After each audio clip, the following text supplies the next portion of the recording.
সবাই ধ্যান মুদ্রায় বসো। বসেছে সবাই ধ্যান মুদ্রাতে? আচ্ছা, এবার ডান হাতটা দিয়ে ডান নাকটা চাপো, ডান নাকটা চাপো। বাম নাক দিয়ে নিঃশ্বাস নাও, বাম নাক দিয়ে নিঃশ্বাস নাও। আস্তে আস্তে নিঃশ্বাসটা ছাড়ো, আস্তে আস্তে নিঃশ্বাসটা ছাড়ো। ঠিক আছে? এবার তোমরা কি করবে? এবার তোমরা বাঁ হাতটা বাঁ নাকে রাখো, বন্ধ রাখো। ডান নাক দিয়ে নিঃশ্বাস টানো, ডান নাক দিয়ে নিঃশ্বাস টানো।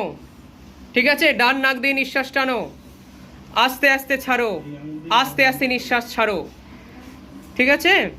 যখন তোমরা নিঃশ্বাস নিচ্ছ, যখন তোমরা নিঃশ্বাস নিচ্ছ, তাকে কি বলা হচ্ছে? তাকে বলা হচ্ছে পূরক।